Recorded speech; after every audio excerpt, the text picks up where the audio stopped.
Hey, move those chains. Move those chains. Here we go, Raven. Whatever. You're welcome. Hello, everybody. Hello, everybody. Hey. Before this commander say something, no. Press like, push the button, share it, and also, please subscribe. I guess you're wondering where the third person is. He will be here. He will be here. Don't panic. Don't be alarmed. He will be here. But right now, you're the best of the hosts. Well, he'll be here. The reason why he's late, Dallas Cowboys fans, they never show up anyway. Always late. They don't show up. So he'll be late. So how was your weekend, man? Actually, it was good. Actually, today is my mom's birthday all the way in England. It's happy birthday, Mom. Happy birthday. You probably sleep by now because it's like 12:30 in England right now at night. So happy birthday, Mom. And went to another meet with Eva and Samara. Samara couldn't get to do hers because it was raining all day. And by the time it was her event, we'd been there like 5 hours already. Oh man. But Eva did a javelin, and she ran the 100. Ooh. She threw her javelin, and in the 100 meters, she came number 1 again. All so right. Eva, go ahead, got you. Oh, man. But apart from that, yeah, good. That was good. For me, I was down in Norfolk, Virginia to see a good friend of ours be installed as a pastor. Yes. Down in Refuge City Church. Now, Pastor Gerard Allen, shout out to him. All the way down there, Pastor. So congratulations to you and your endeavor. And we pray God will give you the strength and wisdom to direct and guide his people. Other than that, this weekend was kind of quiet. Awesome word yesterday at church. Because it was rain. Yes, awesome word yesterday at church. And communion. Yeah, so. And communion. And overall, man, I mean, we're not going to talk about what happened today with my team. But definitely not going to. Well, I'll say something later. Well, that's a good segue to what we've been doing with tonight. So tonight's show we're talking about the sports zone and the fans' point of view. Yes. So tonight we have a good friend of ours who's going to come on with us just to help us chat a little bit. So we're going to bring on none other than Mr. Josh Kelly. How's it going? The Hitmaster. The Hitmaster. Also, a.k.a. the Bionic Man. That's a personal joke. We'll leave that alone. Everybody know about it. He can introduce yourself and tell him your predicament. Yeah, I'm Josh Kelly. Had a little hip surgery about 6 weeks ago now. So basically, I'm in recovery. Yeah, everybody's saying, yeah, you're kind of young to have hip surgery. Yeah, I agree. I'm real young, but not really. But it's coming through all the prayers and everything that everybody's been praying, and cards, calling, visits by the fellas here coming to see me. I really appreciate that. Coming along pretty good. I'm probably catching up on too much sports, but it's all good. But so, was it a sports injury? Well, here you go. Well, the doctor seems to think it's just wear and tear over the years. When he first saw me, he said, "Were you in a car accident?" I'm like, "Car accident? No." I said, "I just woke up one day, my hip was hurting, but I have 2 tears." But he thinks it's something based off of years of football, track, martial arts, and all that stuff over the years. So it just caught up.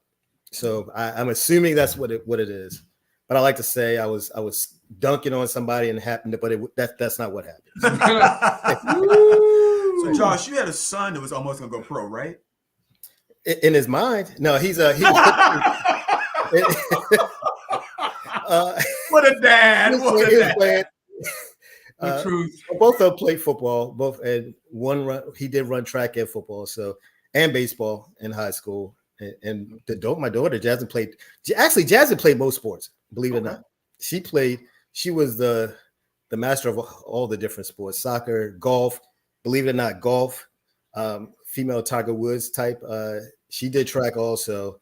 So they said soccer. You said soccer. Yeah, she did soccer when she's her freshman year. And let's see, bro. We gotta have questions on that. I want to see how and I couldn't help her with that. That's the one sport I couldn't really help her with. So it's funny when she was little. I was actually, "Hey, can you help coach that?" I'm like, "What up?" Well, Josh, this is a good question because this puts you on both sides of the table because you are once a coach and you're a fan. So how do you try to balance that? We're going to get into this tonight of being a fan and coach. Well, basically, we want to hear from our audience about both perspectives, being a coach or fan or whatever. And how fanatical are you? Yeah. I mean, what's the level of how high do you go with your fanatics? Do you get it? Are you just calm? Do you go a little bit over the edge? And Mark and I, we watched this show about fanatical fans. I'm telling you, hilarious. This guy watching his football team,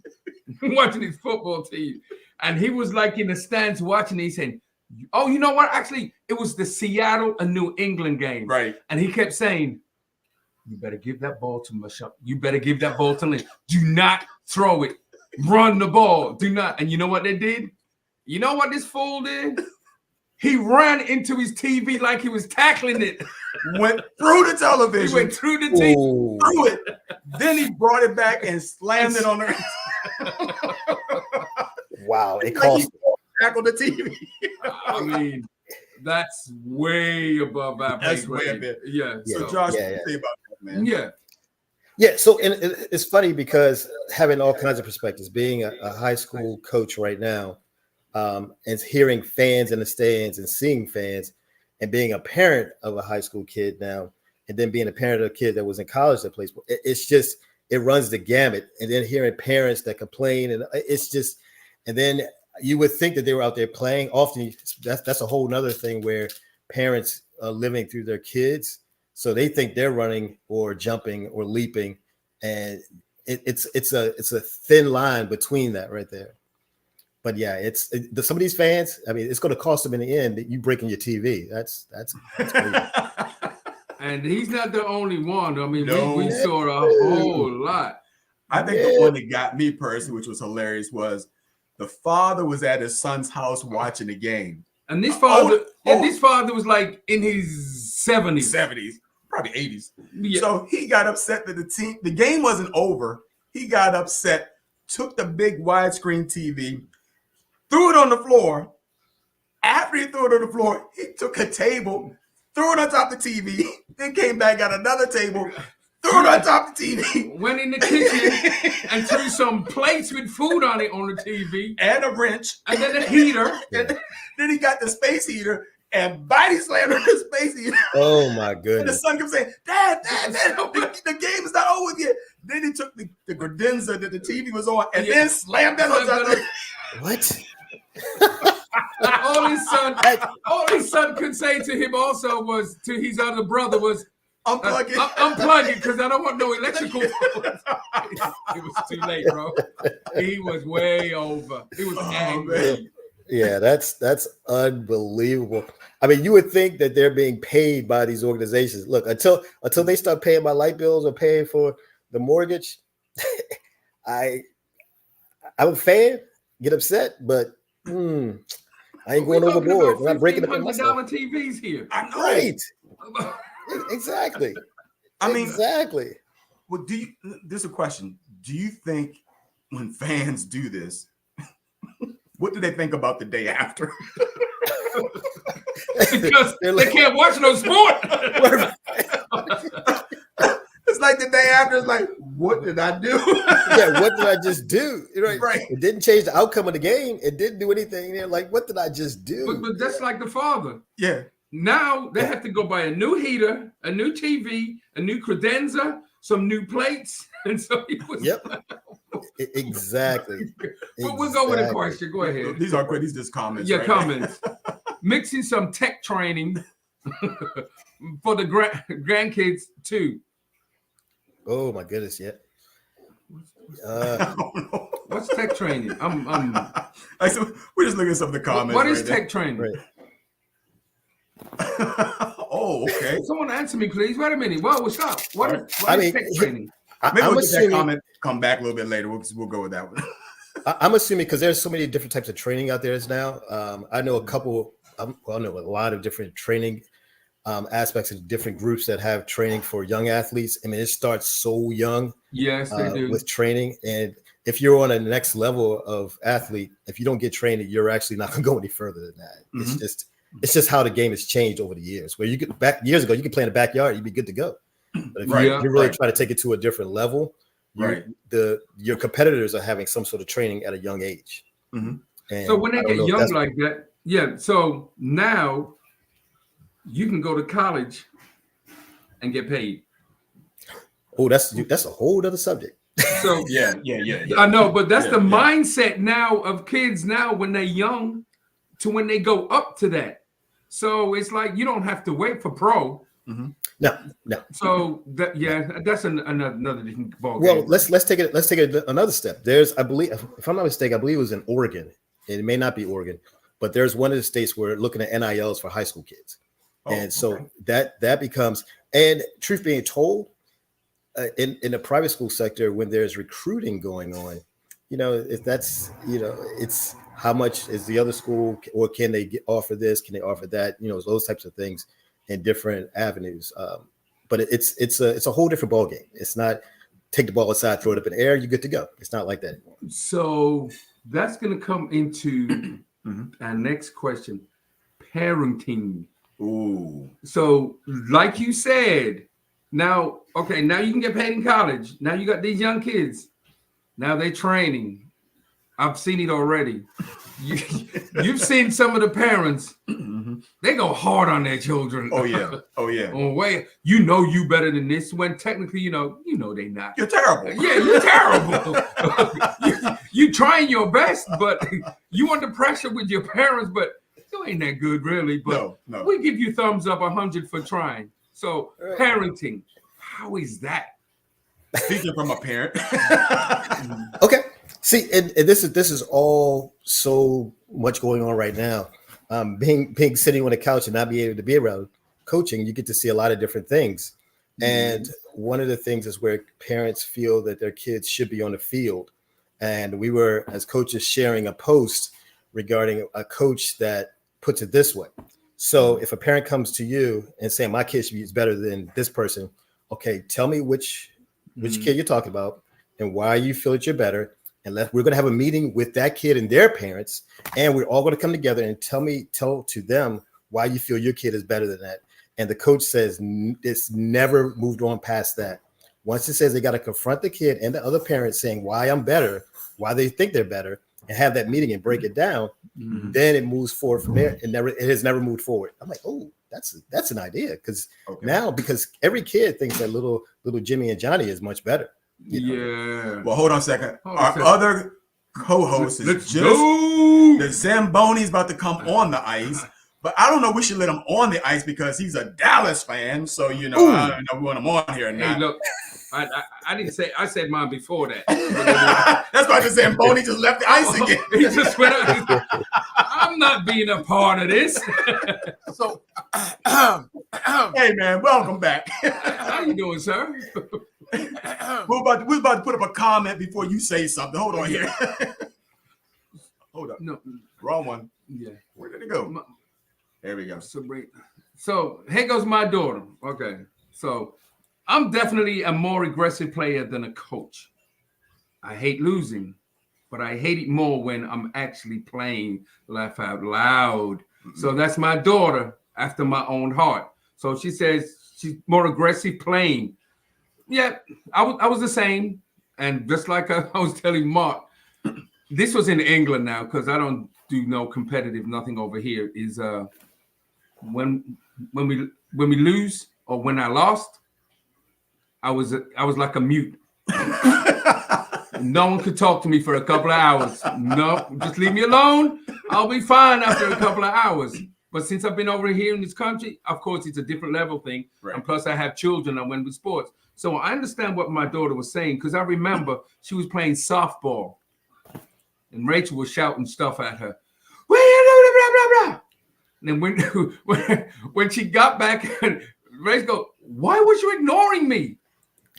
Oh, you were shouting? Because she says, when I'm playing, I block everything out and I don't hear nothing. So she was like, what? I'm trying to encourage you. I'm sorry, Mom, but I'm just totally focused. But that was her. Right. So, yeah. Oh, my sister, first time Oh, viewer. wow. Woo! Wow. Hey, Rupert, you would appreciate this because she's a Dallas fan also. I don't know why.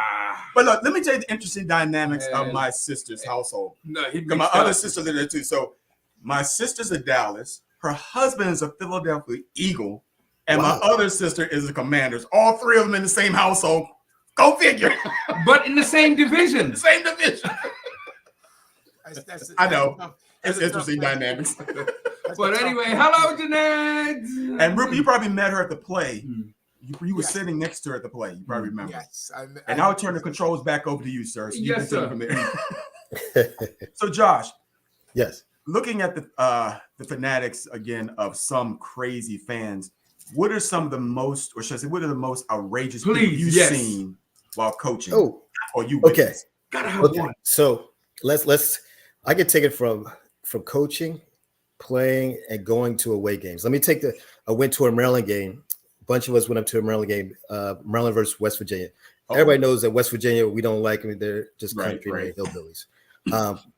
And so on the way there, I had a couple of my Maryland flags flying, just driving out there because one of my buddies, he's a West Virginia alum. He didn't play ball there, but he thinks he did. So we go out there, and quite a few people were waving at me. Not it was part of the peace sign as I'm driving with my flags. I'm like, interesting. All right, yep. I'm like, okay, we going into Morgantown. So I get there, and I'm like, okay, so we're just sitting there getting food together. It's probably like 10 of us. Look around, as far as you can see, nothing but blue and gold, booing us, just giving us the business in West Virginia because they ain't got nothing else to do. So I was like, all right, we got some more people coming. You see a Maryland bus coming. That was the only fans. It was a Thursday night game. Only fans that was there from Maryland, and they was just loving us really, really much. It was ridiculous. You couldn't walk to the stadium without a gauntlet of people just standing in your way. That didn't last long, but peace of the Lord was all with us. So that we got to the stadium, but that whole thing was just it was a mess. But then as a coach, right now, you go into, you see all kinds of fans that are Christian, and the wonderful words that come out of their mouths, during games, especially with football. It wasn't the Holy Ghost, Not the Christians. speaking in tongues. Well, they claim some say that they're leaders of churches. A few words, mighty words that come out, and you get to hear it. As it wasn't Rupert, was it? Being a leader in the church wasn't him, was it? Did you do one of those things, Josh? Yeah, Josh, did you do one of those things like, Oh my goodness. It got to a point where you just ignore it after a while. It's just like it's kind of ridiculous. But you see it often. You don't see it at track as much, but you see a lot of the trash talking. I mean, you see trash talking trash, but you see it a lot, especially in football. Playing it and coaching it. Now you just get to hear the fans. You kind of tune them out because you have headsets on. So, but you can hear, like sometimes when you're yelling at people down the field, you can hear the other disgruntledness. But I'm just thinking back to when my son was in high school. It was kind of ridiculous. When I played, I couldn't hear nothing, but I could hear people that were claiming to be Christians. Just it's funny. The words. When Mac was playing high school soccer, I never forget this one parent who was always belligerent. I never one game. She said, "Ref, get your fat butt down the field." She said, "Are you not watching the same game we're watching?" And we're like, and all you could do was just laugh. I mean, every game we knew something was going to come out of her mouth. come on, Ruben, give us one, man. I know you got like thousands, but you can give us one. What do you want? You want coaching? You want playing? What do you want? Watching? Which one? No, I want a coach's perspective here. Go on. Okay, Or so the when preacher I was cussing on the field. I coached PAL. That's Police Athletic League. So these are kids that were 10, 11 years old. So they're starting football. And so me and my buddy were coaching. And it's during a game. This father comes out the stands, rolling down the stands. You gotta play my son. You gotta. I looked over at him, and I looked at my buddy. I said, "This guy's crazy." And he said, yeah, he's adamant. Whose dad is he? He was this dad of this kid. This kid even want to play. He was standing on the sideline, happy that he wasn't in. He didn't want to play. He didn't want to play. He was happy. He said that he was sitting there, and here his dad is screaming, "You gotta put my son in." I said, okay. We put that boy in. That boy stood there and got rolled. He just. And I looked at his dad. I said, "Want me to keep him in?"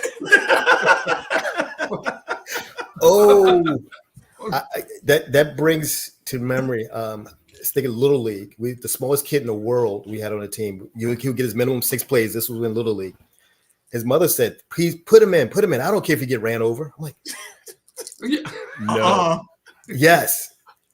And my kids were attest to it. I'm like, yeah. She's like, I don't care if you get ran over. He was going to get ran. He probably weighed 40 pounds. At that point, they were playing in like a 150-pound league. He probably weighed 40 pounds. So, yeah, parents are funny. I want to ask the three of you this question. Why do you think sports bring out the worst in people?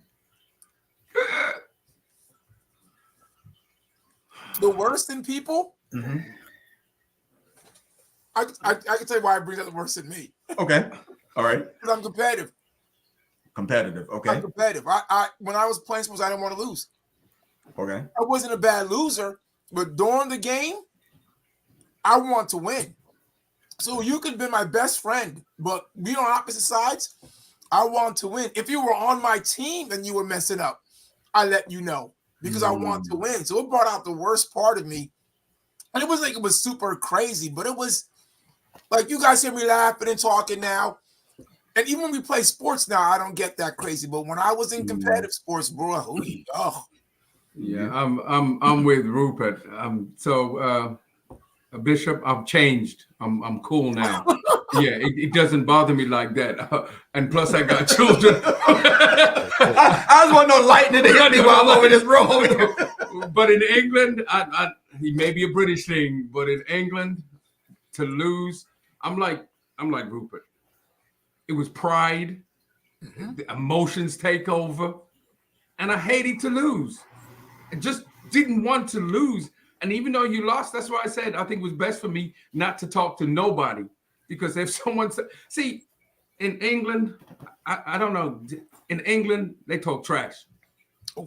The away fans, home fans talk trash, period. I mean, because it's like you protecting or you defending your team. And so it's like you get, it's like a community thing. It gets personal. And you take it personally when you really shouldn't. And it's like, what did you say about my team? What? No, I mean, take it personal. Yeah. And then, so now I've cooled down because it's like, talk about the Steelers and the Yankees because you Baltimore. I will still talk trash to you, but not like how I did when I was back in England. It's just totally different, and I'm not going to give up. But yes, I was too competitive. I think I was way, way, way competitive. Even to this day, with my children, when we play putt-putt, all of us want to win, bro. All of us want to win. Let me put it this way. My father would not allow my mother to come to any of our games.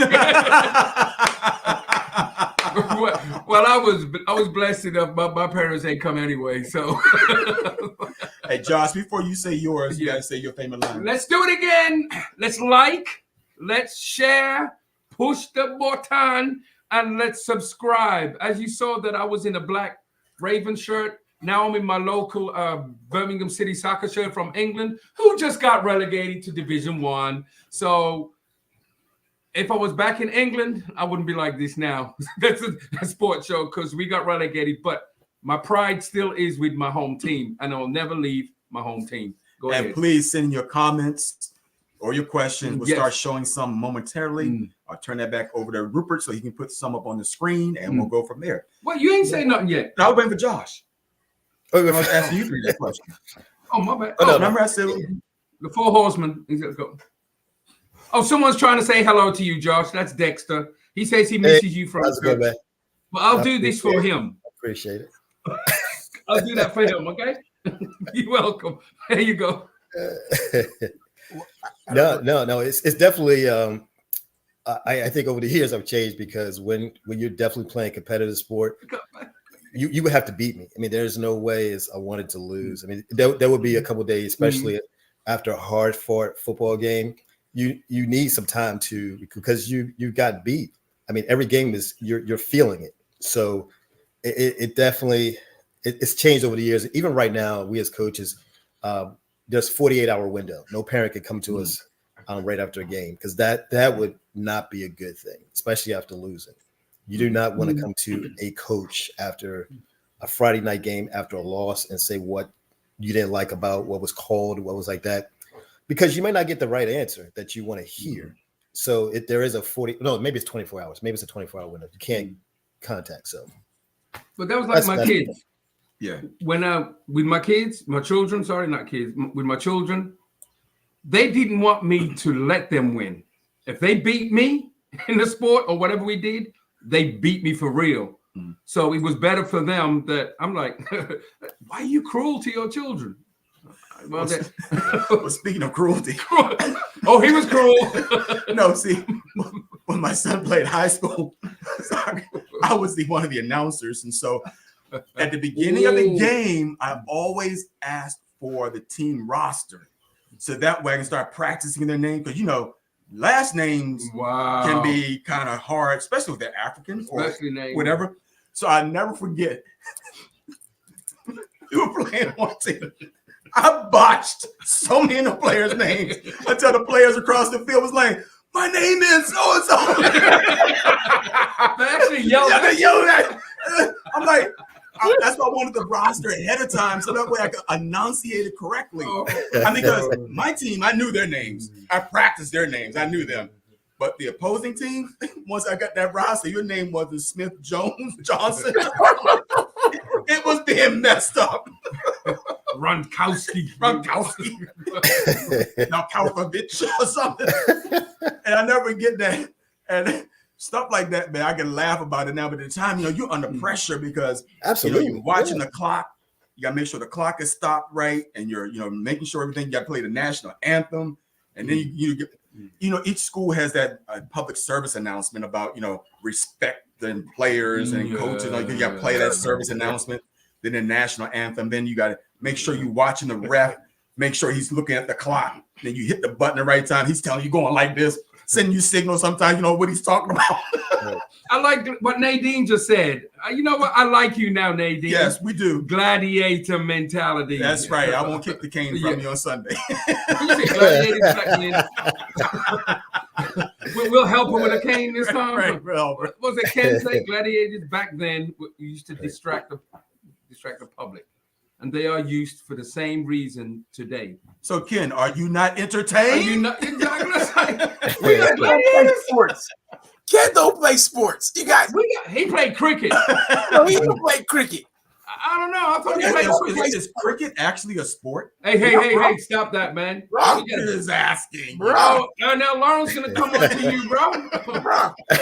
This cricket. You know how... Whoa, wait a minute. You know how widespread cricket is? No. Huh? No. They even... I'll put it this way. They cheer better than American fans. Okay, then. I'll leave it like that. Okay. Because they make noise at cricket. Huh? To be honest, though, and I know Josh can contest and say the same thing. Being an athlete, I don't care what sport you play. Being an athlete is special. Yes, absolutely. Any sport. Different sports, you use different type of skills, but just to be an athlete playing a sport, what is he doing? Oh my goodness. Presto chango. What do you got on next, man? Orioles. Okay, here we go. Look, if he take that shirt off and have Baltimore tattooed on his chest, that's it. He's gone. Let me go to swimming now. Let me get back to my point. Athletes, just being an athlete in any sport is special. Hand-eye coordination, whether it's, there's some sports you might have to be more athletic, but just being an athlete is something special when you play a sport, especially when you play the top level. Yeah, absolutely. And baseball is one of the things people don't realize, that what it takes, the reaction to hit a baseball within milliseconds. You got to decide if that's a 90 miles per hour fastball, not 90, that's too slow. If it's a 98 mile per hour fastball, if the change up, if the grip, how it's coming, how the ball is rotating, you got to make that decision of how you're going to spin. It's going to be an inside out hit or are you going to pull the ball? Those things got to be made within seconds. And that's a phenomenal sport. Have you ever been in a batting cage? Have you ever been in a batting cage? No. Oh yeah. Let me tell you, I started off in softball, okay, just to warm up. Then I went into baseball. Then he's like 70 miles an hour. So you like this. The first three, you're like, you time it because you know he's coming out. So Simon pressed the 90 mile an hour. Let me tell you this. Oh yeah. I was like this. Boom. Boom. What? I didn't even see the ball come out. Right. Boom. I'm looking at it. So it's just like what you said.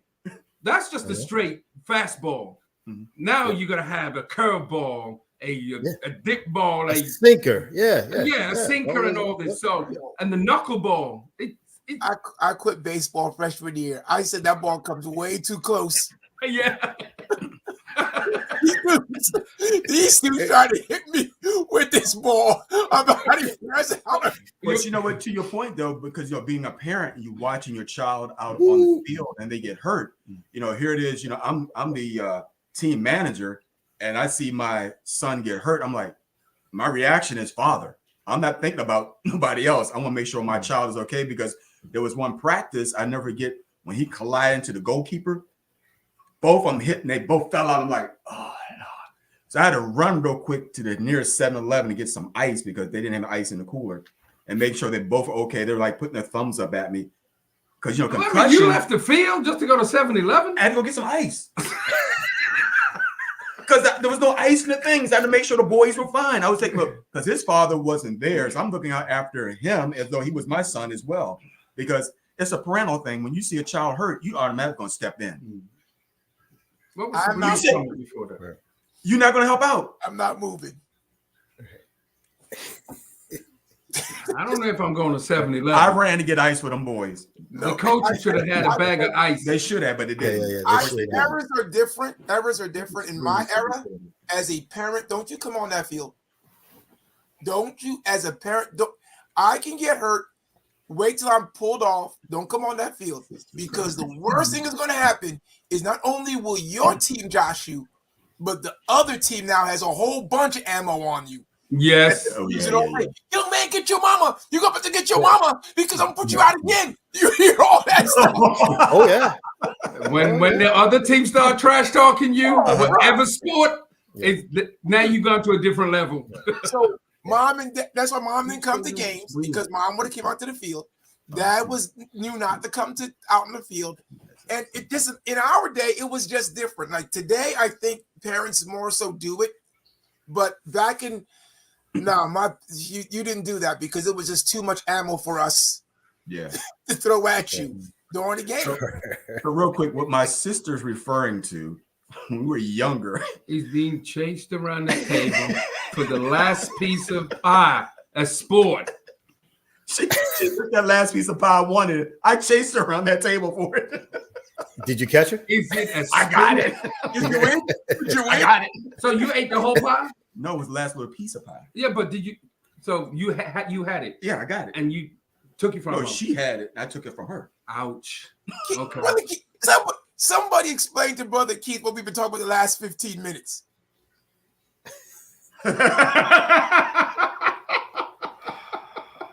God bless you, Keith. We'll see you Sunday. Next. No. I'm going to answer you. Keith. When you come 5th, 6th, and 7th, you don't get a medal. You don't get a trophy. When you come 1st, 2nd, and 3rd, I'll just say gold, silver, bronze.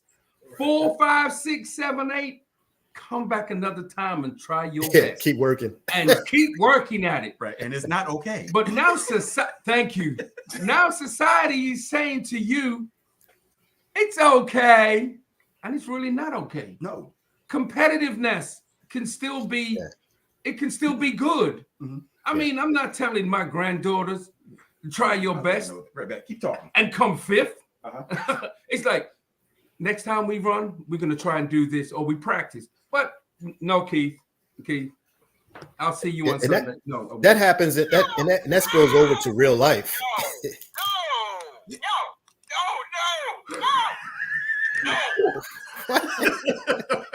That was for Keith. That was for Keith. No. One again? Yeah, because you look at it right now, because with the society now, especially with little league sports, you see it where everybody gets that participation trophy, and it sets a precedence of entitlement as they get older. It's like, okay, well, you didn't succeed. Let's take it back to, what was it, last year when I can't remember what it was a female basketball championship, and the president says, "Hey, everybody should come to the White House. The second place team should come." Like, that you don't invite the second place team. They didn't win. You know, so they didn't win. So you never did this before. So now the Super Bowl runner-up. Oh, since we didn't win the AFC title game, we should go somewhere. You know, we should celebrate with Kansas City that no, it's not a second place. You didn't win. So you got to make harder. So and it gives kids and younger kids that aspect, like, hey, I don't have to win. I just got to be there. And when they come into adults, you get that same thing where, oh, I didn't succeed in this. I deserve this. No, you don't. You didn't score the highest on that test, or you didn't do the best on that interview. So no, you come in second, or your year in review, you got a mid-range. You don't deserve a promotion. So that's I guess my 2 my cents. question, 2 cents. Yeah. So, So my question to Keith is, and I want him to answer. You can after this. My question to Keith is, if you've ever been in a sport, when you lost, please type to me what your reaction is when you lost. Go ahead, Rupert. Yeah, I was gonna say that, and I agree. But even the fact that your attitude, I would use losing as an advantage to help my team get better. Yes. You don't want to feel this way again. I know you feel better. So now you have to get up and make sure we work harder tomorrow and the next day, so that when the next time we play, we don't ever feel this way again. I wanted my team to have an attitude when they lost. You should be upset that you lost the game. You should feel bad about losing the game, because I want you to have a winning attitude. I don't want you to be a sore loser, but I don't want you to go over there and hug the guys. Hey, man, great game. You did so good. No, bro. Look at that guy with your head. Slap the hand. Keep walking. You lost. And because next time when you win, you feel the jubilation. You feel good. And that's what working hard does. Not the fact that you won, but you worked hard to accomplish the win. And that gives you a better attitude, I believe. But hey, let's answer Ken's question. Somebody please tell Ken why it makes you special. Because everybody can't do it that good. That's what makes you special. If everybody but because you don't play a sport doesn't mean the sport is not good. Right? No, he's not saying sports. He's just saying what makes you special if you play the sport. You be special with doing anything. I'll be a special mailman. I mean, I can be a special at church. I can be special playing a sport. I mean, sport just brings a whole lot of people together, joy or whatever, and just the competitiveness about it. I bet you watch the Olympics this year, and I bet you root for the Jamaicans when they be running. So that's my thing there. What was the next question? My bad, because he's going to get me going here. Simone. Sounds like the ones questioning sports must not have been good at. See, I didn't even read it. Whoa! Thank you, Simone. That was tight. Yes, that was. My son now. Oh, I was told you shake it off. That's right. Shake it off. Thank you. Oh my grown-up children. Oh my God. Woo! Okay, Jeanette, leave it alone. Leave it alone, Jeanette. Wow, running? Leave it alone. We still talking about a pie? Now, Sabrina. Oh my children. Yes. Coach Rawlings does not believe in excuses. And Sabrina will tell you, we was at a volleyball game, a team. I think I told y'all. Yeah. We was in a team, and the ball came over, and the ball just dropped at the girl's foot. And someone shouts from the audience, "Oh, it's okay, it's okay." My natural reaction was, "No, it's not okay." Red card. It's not okay. Because if he did it again, she would have been on the bench. But anyway, did I tell you Ernell was coming back? Oh, goodness. I'll say it in Jamaican just for you. Okay, here we go. I really think Mark decided to mess with me today. Cricket is one of the most wonderful games. The USA is hosting international cricket this year. See? Cricket. Okay, Lawrence. I eat Thank humble you. pie. Yes. I eat humble pie. He's going back to the pie again. Oh, humble bum cake. I'll let you read this, Rupert, because I got to leave this one alone. Go ahead. No participation trophies. Life does not work that way. You have to figure out how to be successful and be your best. Yes, that is agreeable. No participation. A quick turnaround. Sit out. Thank you, Keith. I'm sure that was to Ernell Lawrence. No. Ouch was to your daughter. Goes to your Blasting daughter. him. Yeah. Ouch was to your daughter blasting him. Oh, excuse me. This one sounds like one question sports was having any good of them. Ouch. Ouch. Ouch. How many ouches? But overall sports, we can say it does bring about a cohesiveness among people. I mean, it brings about a community. And I was sharing with Simon earlier, when Malachi was, playing soccer, his soccer team was like his family. They looked out for one another. They made sure everybody was well and taken care of. Even I never forget one time when the soccer team went out to a party and they made him the designated driver because they knew he didn't drink. And he called me and says, "Dad, I'm out late because I'm the designated driver." And I felt good. He called me from his dorm room, just let me know he was out late. He didn't have to, but he did because they appointed him to be so. And that made me feel good that they felt comfortable with him being that type of person. He knew he wasn't going to drink a party. So that was good. So my next question then is, if you're a coach, and I think we can all say, what goals do you set for whatever sports or teams that you coach? I mean, what do you say to motivate your players, even when they're losing or when they're winning?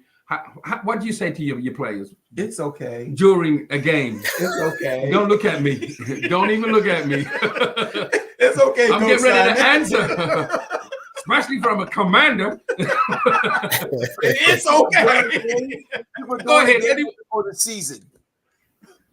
During the game. During the game, okay. Yeah. Good, Josh. Yeah. So here's the thing, and this is just even last year, have some bumps and bruises, and one of the things, a couple of the players started fighting with the kid, like wrestling with him. Like, what is the purpose? You're getting beat, and now you're getting in a fight in the game. It makes you look even worse. Like, again, we talked about it earlier about like working harder. Like a loss, you can learn a lot from a loss. You can learn a lot because right there is like, okay, here's what you did prepare. All week long, we've been talking about this. They did what they said they're going to do, and they did it, and you couldn't do it. You're not good enough. And sometimes you have to come back telling us, like, you need to be better. You just got to get better at this. And sometimes you got to look at it as a coach, where did I fall? Where was I short? Where didn't I prepare? And it's all about preparation. And one of the things I also preach to the kids, and I'll stop, where education comes along with this, because we were talking about being special and everything. You're not special unless you're combining the two. It's the thing is called student athlete.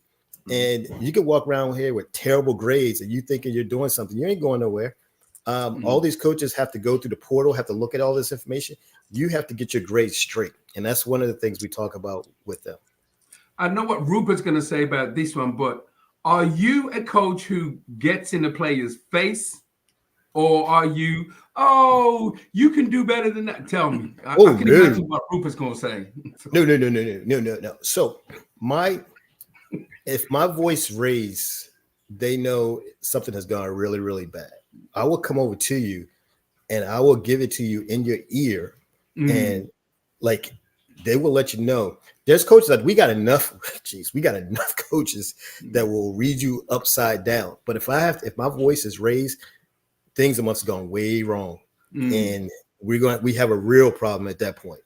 You know, years ago when we had Little League, I benched my quarterback because he said these plays ain't running right. I don't want to run this. They know what we're doing. I said, oh, come over here. Come here. There's the bench right there. Sat him down for like a couple series, and he just sat there and put another quarterback in. But in high school, it's slightly different. Oh, you'll get benched too in high school easily because it's a prep school, so it doesn't matter. We got players. Go ahead, Ruben. I'm bracing. Go ahead. When I did AAU basketball, I was the coach that got into your face. Don't. I don't want to say the end of the bench. I'll talk to you later. I don't want to talk to you right now. You're just getting me so. Just sit on the bench. I don't want to hear you. Don't talk. Why are you talking? Stop. I was that guy. I was the guy that would scream. Like, okay, so here's a funny story. So when I just got out of college, and one of my friends decided he wanted to coach a soccer team. It was 11 to 13s. And I said to him, what do you know about soccer? Nothing. So I'm going to ask you to help me. So I had to help him. We had this one girl. She was fast, but she just would sometimes space out. So there was a game we were playing, and we're heated. The game was going at it. She's standing there looking like at the flowers, looking all over the place. So I just stood next to her, staring at her as she's doing all this. And then I just said, screaming in her ear, what the hell are you doing? I said, run! And she ran. Then I heard, this is the funny part, then I heard from the crowd, yes, Coach Rupert, yes! It was her mom. Oh, wow. Yes. Wow. Her mom was like, I would want to scream at her to do something all this time. Wow. Yeah. But Josh, you said something that was so important because one of the speeches they made to Malachi when he was recruited, when he went to the university, said, your academics are first. Yeah. And if your academics slip, don't even think about playing. And for a parent to hear that coach say that made me feel good that you were more concerned about them academically versus being on the field. That made me feel good as a parent. Yeah. And often you would hope that is genuine. At certain levels, it's coach speak. Because it's what parents want to hear, and it's what you want to say. You got to make sure that the coaching staff, that's a genuine thing. There's obviously regulations for each league of what the GPA has to be. But often don't just hope it's not just coach speak to say, because parents, it's when you're recruiting kids, that's what first thing you say, hey, education first. But I'm a coach that mean it. You can ask my kids. I don't, education has to come first because that's what's going to last. Sports has an expiration date.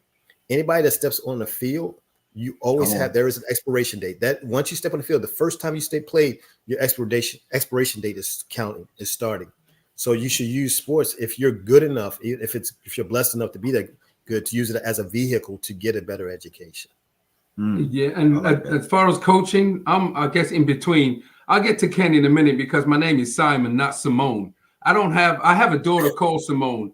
There's no E on the end of my name, but I did win the t-shirt game. I do understand that. This is my fourth shirt I've just put on today. That's why I can't look at it. Yeah, see? I'm afraid I'm going to pull up next. Thank you. That's it. No, there's no more. Because I'm waiting to pull up a shirt that's bare skin with a Baltimore Orioles on it. I don't want you to see the tattoo with O's on it. No. The people saying the stands and letters painted on them, that's going to be him. But my coaching thing is, I think I'm between because I'm more so. I will go to the individual player myself, and what is wrong? You've done this before. What is in your head right now? You've done it before. You can do better. I've seen this. So come on, get in the game because you're getting ready to go back in the game. And this is volleyball, but getting back, but just concentrate and do that. So I'm more of that, but I'll put them to the side and do that. But I'm not as adamant as Ruben. What did I just tell you? You told me 2 minutes ago. I just told you 2 minutes ago. On the other end of that, though. Yeah. On the other end of that, though, I will also be as that loud. That's what I'm talking about. Yes, exactly. So you need the encourager as well. Okay, I got you. In the same tone, the encourager, and Yep. yeah, I just told you, we just went through this. Great job. That's what we talking about. Yeah, I got that. I'll be as excited. When they come off, I'll give them a high five. I'll do all those things. But I was the same way. And I was the same way with everybody. So and I think that's important for coaches. So if you are coaching, if you're out there looking to coach even little kids, be the same way to everybody. Exactly. You know, and that encouragement, yeah. even when you're losing or whatever, always to make them feel like we know you made a mistake, but we can do better. We can concentrate it and improve on that. So I believe in that. To Ken's question, no, I don't think we people of color do put more emphasis on sports, because if you will watch some of the UK games, UK games, it's whitewashed. I mean, we were watching some of the craziest fans earlier, and those fans were off the chain, and majority of them were not black. No, so they were, no. You can't say people of color have more emphasis. I don't think so. No. Especially in Europe. No. Europe, period. I mean, go to Sweden or Denmark. Yeah. You'd be lucky if you count on your whole hand how many black people in the crowd, because but they playing. They're playing. Yeah, but I understand that part. Is he talking about Charles Barkley's comment? He may be referencing what Charles was talking about in the African American community regarding it's because Charles Barkley's talking from the mountaintop too, because he's already got his, and it's often where sometimes it is a vehicle for it, and that's a whole nother societal issue with the educational system in certain areas. So certain areas may not have the same education. So sometimes an outlet is sports and athletics. And plus, his hands are bare. And Charles Barkley, he doesn't have nothing on his fingers. Right. Hey man, he's got a gold medal. He's Mr. got one around Walsh. his neck though. He's got a gold medal. Oh Right. yes, my bad. Sports is a global thing. It's not just catered to the U.S. Sports is worldwide. So we can't just say U.S. and we can't just say UK. Sports is global. I mean, even look at the World Cup. World Cup. It encompasses everybody. Olympics encompasses everybody. Yeah, talking about World Cup, they say the World Series too. Right. And it's just American. It's just American. Yeah, because the world, the American team.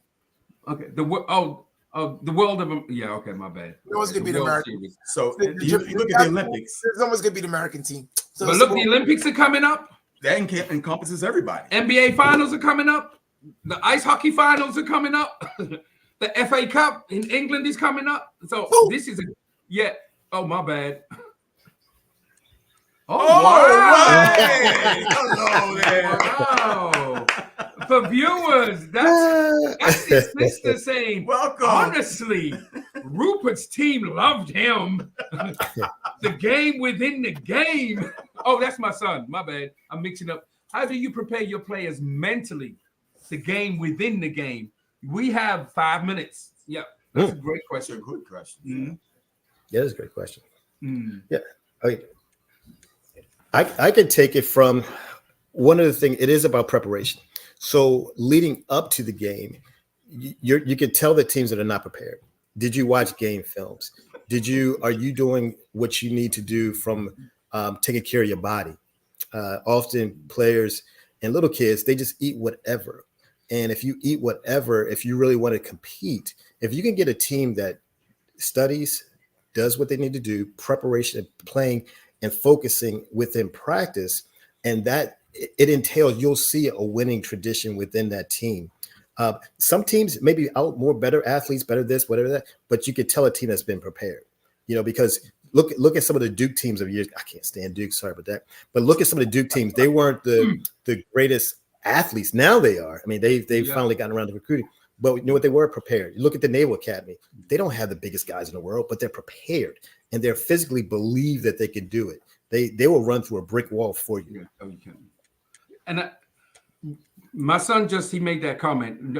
I just remembered when he played for Boys Ladding and they played the Jewish team, and I was thrown off because they all came out in their. I mean, they played basketball and the yarmulkes. And the music they played, but before they came out was hip hop music. So I was really thrown and confused. Period. But anyway, Simon wore number 10, and what was happening? He had a good. He was having a good game, and he was lighting it up. There's a Jewish mother and father, but then they're going. Is somebody gonna mark number 10? Is somebody? And they were really loud, and I'm looking over, going. I wanted to say that's my son, but I didn't say that. But and then when he did it again, they stood up and was going, really? Number 10. Look, number 10. He gets the ball and he scored. I was dying laughing. I was dying laughing. And Sabrina had the same experience too with we played Pikesville, which is one of the number one teams in volleyball. Myself and we had a prep talk, like my son was talking to him about, just because they beat you easy last time doesn't mean they're going to do it again. We pumped them up for this game and put it in their head that they ended up beating Pikesville. Pikesville had an attitude and left because they got beat where they thought they was going to win the game. So that answers what Simon was saying. We got 2 minutes. We got 2 minutes. Go ahead. So what do you do with the kid who breaks down on the field? What you mean? Just tell him get up. Yeah. Come here. Come here. Come here. I think he's like you have a breakdown, like a mental breakdown. Okay, you gotta get subbed. He's subbed out. Come on. Yeah. Get up. Well, I said, come here. You can talk about an individual. That's an individual type of question because each kid is slightly different. As a coach, as a good coach, you should know the temperament of your kids. And some kids, I've seen them just lose it, just go crazy. Yeah, you're coming out. You're really coming out. And we're having a conversation over here about that, what just happened there. And being in such a physical sport, you have those types of breakdowns of they just want to go berserk, and you can't have that because it costs the team. Wow, man, we're out of time. Yeah, wow. To Ken's thing though, they have to remember that when you have little children, starting from 5, 6, 7, 8, you actually have to put them in a sport because schools want you to put them in a sport so they can be active and do something. So I don't know if that's going to answer his just a little bit, but real quick, to answer his question, but their heroes are athletes. They go to their heroes. Exactly. We have more lawyers, doctors, and engineers that are heroes. Then that's what they'll go to. Also, man, we're out of time, man. Coaches yield to superstar mentality. We're out of time. Hey, Josh, man, thanks for being on with us, man. We appreciate you. Get well soon. Hey, guys, stay tuned next week. We got an awesome show next week. Yes, we're going to be dealing with life beyond the pulpit. We're going to have some exciting bishops coming on just to talk to us about what they do when they're not in the pulpit. Yeah, behind. Yes, this is going to be good. And on that note, then, so we thank everybody for watching, and we're going to do this. And right now, we're going to say, you're welcome. Welcome. Hey, Josh, stick around, man. Okay, cool. Rupert, you got me dying.